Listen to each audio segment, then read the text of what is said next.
ام حسبتم ان تدخلوا الجنہ، کہا تم سمجھتے ہو کہ جنت میں یوں ہی چلے جائیں گے؟ تم سے قبل جو لوگ تھے انہیں جھنجھوڑ کے رکھ دیا گیا، یہاں تک کہ وقت کا جو نبی تھا وہ بھی پکار اٹھا مالک تیری مدد کب آئے؟ تو پھر ہم نے کہا بس اللہ کی مدد آیا جائے۔ تو اللہ تعالیٰ نے ابتلا رکھی ہوئی ہے ہمارے، یہ نہیں ہو سکتا کہ دنیا میں آئیں اور ابتلا کے بغیر ہی گزر جائے۔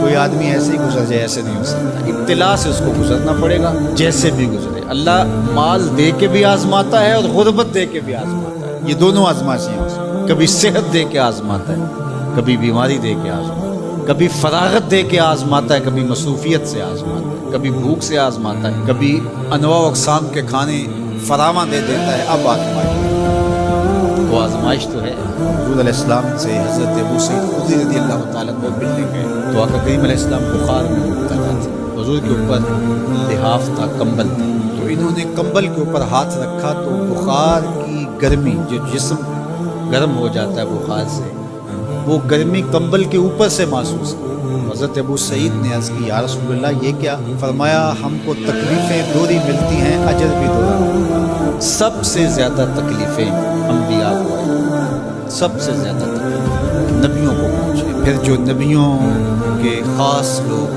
متبعین خاص ان کی عادات کو اختیار کیا۔ امام فخر الدین رازی نے تفسیر کبیر میں لکھا ہے کہ مکے سے لے کر طائف تک 70 ایسے نبیوں کی قبریں ہیں جن کی وفات صرف بھوک اور پیاس کی وجہ سے۔ حضرت خباب بن ارت رضی اللہ تعالیٰ حضور کی خدمت میں حاضر، حضور کعبۃ اللہ کی دیوار کے ساتھ بیٹھے، کافروں نے اتنے دکھ دیے، اتنی تکلیفیں دی کہ یہ تھوڑے سے پریشان ہو گئے۔ تو آقا کریم نے فرمایا خباب بس گھبرا گئے ہو؟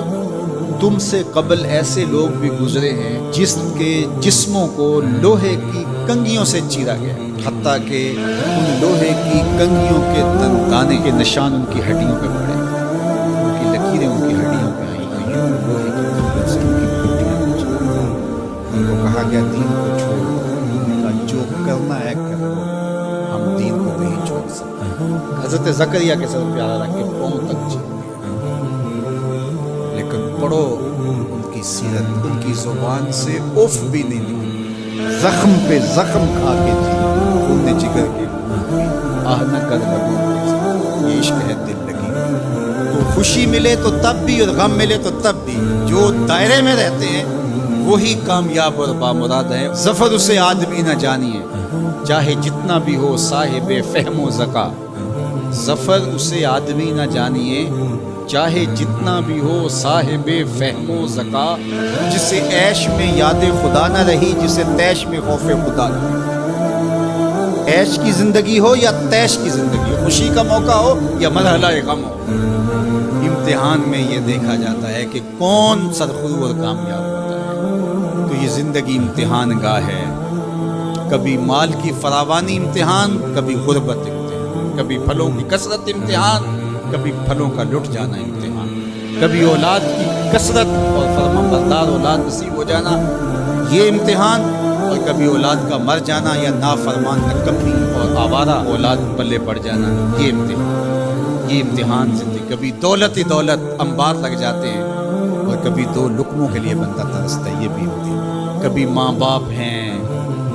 بہن بھائی ہیں، رشتہ دار ہیں، ان کے سایہ عاطفت میں زندگی گزرتی ہے، اور کبھی کندھوں پہ اٹھا کے باپ کو بھی قبر میں اتار چکے ہوتے ہیں، ماں کو بھی لاحق میں اتار چکے ہوتے ہیں۔ کوئی کندھا بھی نہیں ہوتا جس پہ سر رکھ کے آنسو ہی بہا لے۔ وہ لمحے بھی ہوتے ہیں، وہ گھڑیاں بھی ہوتی ہیں، وہ بھی گھڑیاں ہوتی ہیں۔ تو اللہ بندوں کا امتحان لیتا ہے، دے کر کے بھی اور لے کر کے بھی۔ اب کون ہے جو دونوں مرحلوں میں شکریہ ادا کرتا ہے؟ جو اللہ کے بندے ہوتے ہیں وہ کبھی بھی اللہ کی رضا کے دائرے سے باہر نہیں نکلتے۔ ان کے دو ہی رنگ ہوتے ہیں، کبھی شکر کرتے ہیں، کبھی صبر کرتے ہیں۔